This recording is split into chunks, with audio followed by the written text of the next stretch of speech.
Let me start with Bio. You have the budget for the Ministry of Sport for the year 2024, the total budget, 31.2 billion naira. I would like you to first of all react to sport administration in Nigeria. In your own estimation or assessment, how will you rate the attitude, the approach to sport administration in Nigeria? Let's start with that. Well, let me say from the beginning that the Nigerian government has not paid enough attention to sports. Sports, as you know, is the only unifying factor for Nigeria now. It's when you have sporting engagements that you see Nigeria is coming together. And the Nigerian government has not paid enough attention in the area of facilities, in the areas of sourcing for talent, in the areas of even maintaining our national teams. Anytime our national teams go abroad to take part in competitions, they come back in disgrace and embarrassment to the nation. Either their kits are not properly delivered or they are not paid their allowances. So fundamentally, government has not paid enough attention. And we have not had enough committed administrators in the likes of Orokoyo, Patrick Opomo, and so on and so forth, who had the expertise and the know-how to run sports. And you have square pegs in round holes. And that is the beginning of the rot that we have in sports administration. So budgeting 31.2 billion. 31.2 billion for sports in Nigeria it's not news. It's not yet to who. I don't think we should rejoice over it. All right, you talk about, sport facilities. You talked about it. And let me give you this information. One of the capital projects being enlisted for the year 2024 is the perimeter fencing and the renovation of Moshood Abiola National Stadium in Abuja. Let me take this back to Chooks now. For how much? Yeah, that's going to take about 1.7 billion naira. Okay, should we clap or should we cry? Well, let's see your reaction to that. Yes, for perimeter fencing. Let's even talk about the state of. No, let's look at that. How did we get to that? Okay, the stadium itself. Yeah, billions of naira. Last week, you don't look happy. You don't look happy about it at all. The swimming pool has been turned to a restaurant, and the media satire is shame. And I wonder what the government was saying when he said it had made arrangements with some business tycoons to repair the national stadium. I don't think that is happening. Chooks, what's your take on this? Okay. For the budget of the Ministry of Sports right now, just a few months down the line, it was Ministry of Youth and Sport. And if we compare the budget for 2023 and 2024, we will give a pass mark, just a pass mark, not that it's okay.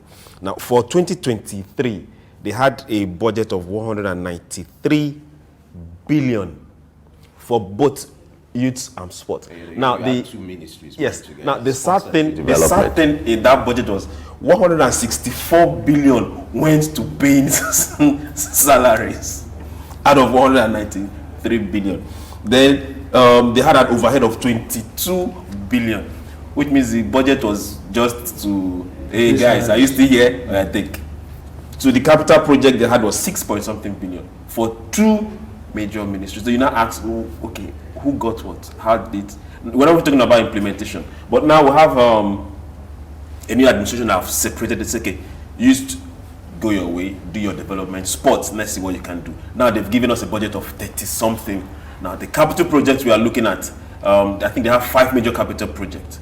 They are building sports centers in the 6 geopolitical zones. 4.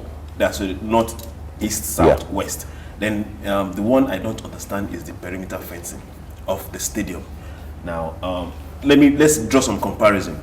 The Charlotte Stadium in the US is name branded after Bank of America, and they are paying 7 million every year just for name branding. So if you convert that to our naira, is almost the amount we're using for one capital project. But this is profit on a yearly basis. How many of these stadiums do we have? How many of these stadiums do we have? Federal government stadiums, how many of them do we have? Why can't we turn this thing to business? I keep saying this.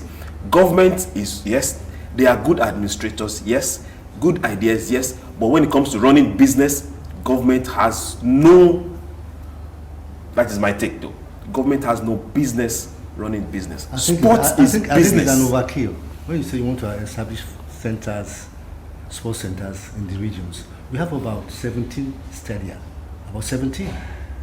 And sports villages. And sports villages. That are abandoned. That could be renovated and converted into sports centers.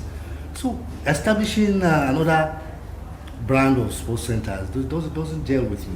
Okay, so the budget in itself has top 5 capital projects, and most of them are talking about infrastructure. The fencing, the perimeter fencing, the Moshood Abiola National Stadium is one of them. We also have construction and furnishing of comprehensive sports center in all the wings at the ministry headquarters, the north wing, the east wing, the west wing, and then the sports center, the north south wing, all in the ministry headquarters. So this infrastructure that are being developed, what should happen here to sort of give credence to the reason why this infrastructure has been set up? You mentioned earlier that we have some already. Why erect new ones? The ones that we have already, what's happening there? And the ones that are going to be built, what should happen there? The National Institute of Sports was meant to train administrators, sports administrators. Government has forgotten about that institution. And it turned out very renowned sports administrators. Government is not paying attention to that. Developing and upgrading that institute to a university or Institute of Technology would achieve a lot for our sports. The government is not talking about that. Now you're talking about perimeter fencing for the national stadium. How extensive is the national stadium? Because we are hearing stories about land being reclaimed and all that. So I think it's a wrong priority. It's a wrong priority. All right, Troops. Now, for sports to grow, there has to be grassroots sports development. Now, this budget doesn't really talk about what will go into sports development. It only highlights there are together 87 ongoing projects, and then there are 36 new projects. So a total of 122 projects will be embarked upon. The others are not specified, but just 5 highlighted, perhaps based on priority. Where should grassroots sports development come in? How do we do that? Because the budget doesn't quite give priority to them from what we see. Okay, on this is more like an abridged version of it. We have a long about 2,000 something pages. So on that particular one, you get to see specifics, and a bit of what you're talking about is mentioned in there. So the bit I loved the most when I saw it was there's going to be a construction of sports medicine hospital. That is 100% lacking here, and I hope they follow through and get that done. For the grassroots you're talking about, there are several games, major league games, but we don't. Yeah, there are several games. There are also some secondary school sports, but I didn't get to see a lot of camps that we used to have before. But now the thing is this. I keep saying this: sports is business. And until the government look at sports as business and focus on creating an environment where players can come in and put their money down, and government can on the side collect a tax, we'll go nowhere. What we are still doing is this same contract in, pay a contractor, mobilize a contractor, he builds or he doesn't build, he accounts for build, we'll move to the next year. Be it in national teams, it's the same thing. Baba said something about the national teams. There was a particular year, Baba, if you remember, that their jersey didn't get there. They had to sew their track to short. Not too far down the line. Same thing happened to the branded contracts for jerseys. So if we run sports as business, let government take their hands off. Just create. We have all the bodies, be it the volleyball, basketball, football, all of them, they have all their bodies and agencies. Let government mandate them Okay, good. We can't interfere in your activities. Get your own people. Get the people that run football clubs to head the football association. Government can't wake up and tell me that somebody that doesn't have a club or people that have no club and have not invested in football should be the people in the glass house. It won't work now. That's why our league is going down. I can't put 20 million of my money down. I have players. I have organizations to run. And you tell me so I should now sit down and listen to what somebody that has not invested his own money, waiting for government budget to collect subventions. It doesn't work. So sports should be run strictly as business and things will move. Okay, Chooks, I don't know if in the budget they mentioned competitions, because we have a lot of competitions this year. They are we there. have CAF. They are there. We have all the 4 cadres of football. Yeah, they are there. Paying their allowances, and then we have the unanswered question of Passero. What do we do with Passero? Do we get a new coach? Will we keep on paying this guy $15,000 every month? All right, we get to that. We get to that. Let's focus on the budget for now. Is the implementation that is always going to be a problem? Let's leave that for now. Let's focus on the subject so that I won't digress from this. Now, let's come back to this slide. I still want us to talk about the lessons about the story that befell the Abuja National Stadium. You know, this stadium was created in 2003, hosted a lot of the African, all African games, and then everything was at the peak then. It was looking beautiful, but years after, you discover that it's in an appalling state. It's not that much long. Yes, a year. It's not like what about Liberty Stadium? Yes, so that's the point I'm driving at. What does this suggest about maintenance culture in Nigeria, and what should be done differently this time around? Because the essence of having this conversation is to also provide solution. What should be done different? Because you now understand that you're spending 1.7 billion on the same facility that billions of naira were spent in the first place to put it in proper shape. So what does this suggest about the maintenance culture, and what should be done? I'm going to start with Bayo to improve this over time. The first thing is that the Nigerian Football Federation or the Nigerian Ministry of Sports and Social Welfare should have a maintenance department. We used to have the National Sports Commission, and it worked perfectly under Ashola roads. I don't know why it was abandoned, and now we have almost bureaucrats running the ministry. So we need a maintenance section of the ministry, a whole maintenance section that goes around, maintains all the infrastructure, maintains the stadia, and maintains other facilities. I can't get the details now, but I think there was a point a private entity was contracted to take over the National Stadium in Abuja for maintenance and all that. I don't have the details, but you're trying to say that government won't have to do everything. Now, in this instance, what should be done to ensure that you have asset management companies for banks and some other corporate organizations? So maybe are you proposing that for the management of the stadium? Okay. For the stadium, government built the Abuja Stadium, the construction company, Beja, Julius, and they had some years to maintain. Now I will now ask the government, through these years, how much have you made from the stadium? They didn't build that facility to show that yes we can. You build a facility to be able to recoup. We're talking about Côte d'Ivoire, AFCON. They built 4 new stadiums. China contributed a whole lot. They will pay back.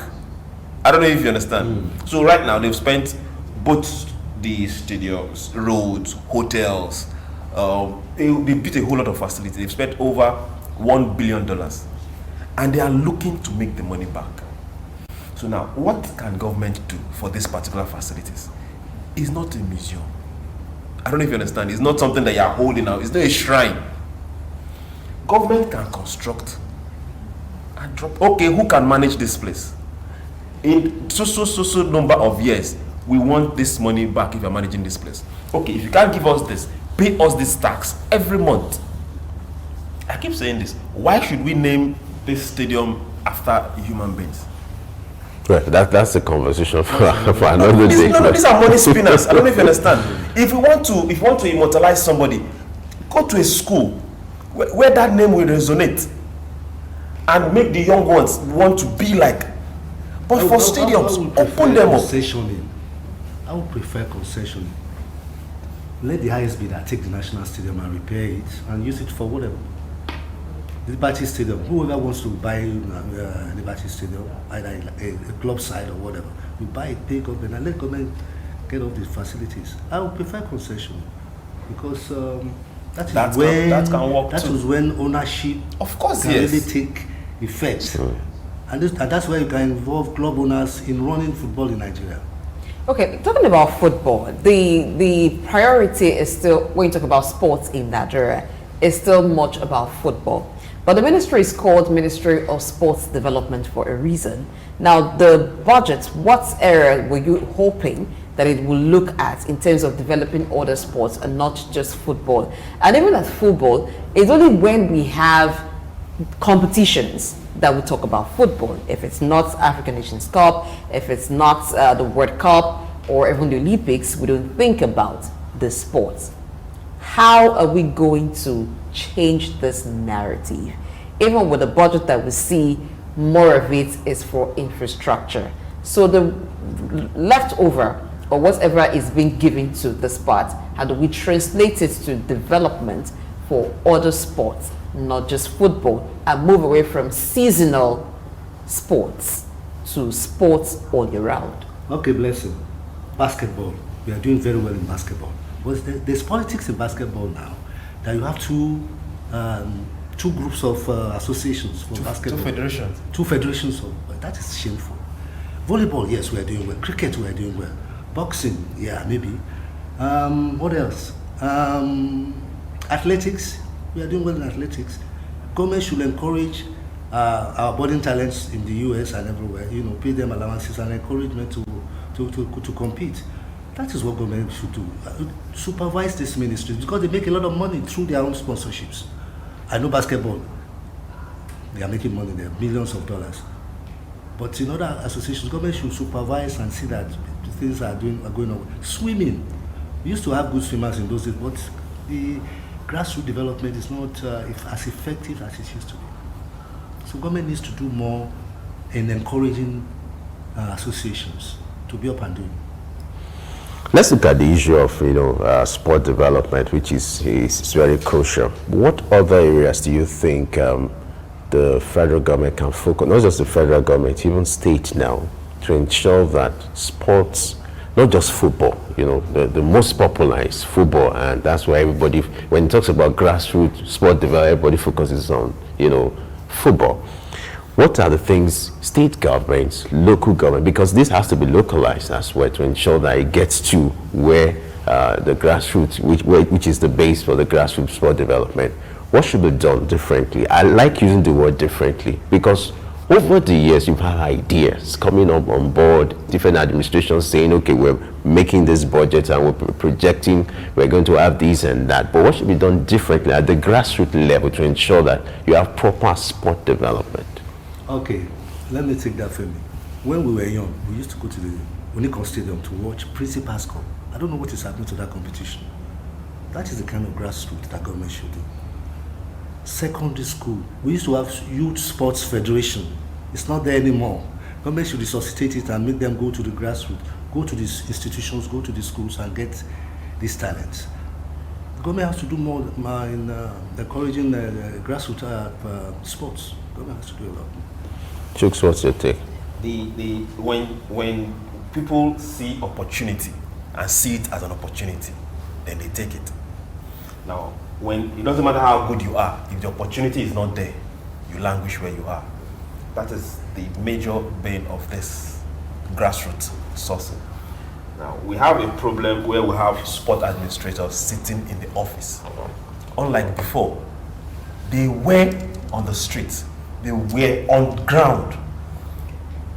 Growing up, inter-house sports, inter-house sports, the first time I saw the Nigerian coach for athletics was in the house sports. In a state, in a local state. And I can mention some names of some young boys then that we grew up together that ended up in the national athletics team. Because the people that were running it then, they were not sitting in offices. They saw that there was a need for them to go out there and grow talent. Now we have people that should not be there in the first place, running federations. How can they prosper? How can the federations do well? How can we find this talent? It's not possible. Like, it's not possible. Now we're looking at football. Majorly we'll talk about football because every country has a sport that they are very good in and they are very passionate about. And ours happen to be football. But that doesn't mean that other sports are not there. But now it also speaks of the federations of those particular sports too. When you sleep, because when the federation sleeps, that particular sport sleeps. Who knew that we're that good in basketball? We have a whole lot of exports. A sports minister in this country not long ago was banning the basketball team that they were not going to play in competition. So you now ask yourself, which side of the bed did he wake up from? How did he end up being a minister in the first place? We need to take things serious and see sports as business. If this present administration tell the minister today, how much do you want? You want 100 billion, take 100, by the end of this year, give us 500 billion. That man will sit up. We should see it as a means of foreign earning. Until the government starts mandating, go out there and make money through your ministry. They will see it as a way of being a part of government and getting money from government instead of bringing money into government. Wouldn't that be to the expense of sports development if your target is to make money and then you have revenue in view rather than focusing on the core thing, which is sports development? I think government should make money from sports. Government should take its hands off, leave these sports functions to the private sector, and then they develop. Government should hands off sports. Government should not involve itself in sports administration. We have experts, we have companies who are passionate for sports, and they will take over the reins of administration. Can governments completely take off its hand from sports? Shouldn't it be some form of public-private partnership? You bring in the businesses to handle the business side, and government still handles administration. That's what happens all over the world. Government doesn't interfere. But we have a peculiar situation. Now, looking at the administration, for instance, who was going to manage the agencies? Should we leave it to the private, for instance, the NFF, the Institute of Sports, and others? Should The ministry. be left to private? The ministry will supervise them. Let's give an example. When we talked about Saudi Arabia, let's say 4, 5, 7 years ago, when you talk about Saudi Arabia, what comes to your mind? Oil, caliphate, emirs, sultans, desert, leisure, tourism. Those are the major things that come to your mind. But now, once you call Saudi Arabia, what comes to your mind? Sports. Sports. They have invested almost 20-something billion, almost 30 billion in 2023 alone. Now tell me, all the major sports is heading there. And they are even attracting the big names. When I say all the major sports is heading there. Major sporting events. Not just all. Now, what is it affecting? It's affecting the tourism industry. It's affecting even the oil industry itself. It's putting them on a better footing when it comes to their branding. Now, imagine how much they spent in boxing just in December. See the amount of people. I don't know. This is business. All government can do is create the enabling environment and take your hands off. If government has to give, okay, the market is very close to us here. Idumota is very close to us here. It's simple business. How does the Idumota work? Somebody comes to the market and opens a shop and puts in 5 million and expect that at the end of the year I should make 10 million or make 10% of my 5 million. Is it not? Government should work that way. If you are coming to work in this sport ministry, no problem, give us your budget. At the end of this year, give us a percentage profit of this. Or give us a tax over this period. Okay, so that brings us to the issue of transparency and accountability. As it is now, what you're suggesting cannot run in the immediate. We already have the AFCON close, 13th, and then we'll find that the players will go over to go for the championship. Now, earlier while we were talking, you mentioned the embarrassing situation that we've often seen. Femi mentioned that, where they get there is either they do not have the necessary needs that they need, or while they're there, they're asking for their allowances to be paid because they do not trust that when they get back, these allowances there's no will aircraft be to take paid. them. Now, already about 1.5 billion, 1.55 billion has been allocated to the Nigeria Football Federation. What can be done to ensure transparency and accountability so we do not constantly see a repeat of these embarrassing times? Who was there when it happened? See, this is where the problem is. The solution is not difficult. Who are those responsible? Who was there when it happened? At that point in time when it happened, and I picked 4 or 5 of them, let's say Chooks was in charge of the kits, or providing the kits, or liaising with the kits company, and making sure that kit meets them at the venue. And when they get to the venue, the kit was not there. And Nigeria says that immediately that happened, they brought me out and sent me to jail. It will change. See the shameful part. The last FIFA Women's World Cup, FIFA had to pay the girls directly. No, now. Because of what? There's even a trending controversy. Barcelos claims he's paid $15,000, but the manager says he's given $13,000. You know, Dr. Rafi Ladipo has spoken about this a number of times. So where's the difference? Where's integrity? Who is holding the difference? It's still in the realm of allegations anyway. But what you're saying is for it to be investigated. Now, let's apart from reviewing this budget, because we're looking at 2024, is also to set agenda for this ministry. Okay. Now let's look at our local league, and I'd like you to set agenda for this particular ministry or on the issue of developing our look. An average Nigerian falls in love for the foreign leagues, the English Premiership and all that. Hardly will you see someone wearing the jersey of our local clubs. Maybe you could do that. But let's set agenda for this ministry when it comes to our local league. You have the issue of TV rights, issue of sponsorship. You have even organizing tournaments, even ownership. Set agenda for this ministry. What should be their priorities? I'm going to start with Chooks that I come to bio. Let me start with Chooks. I'll go back to what Baba said. You see this word called ownership.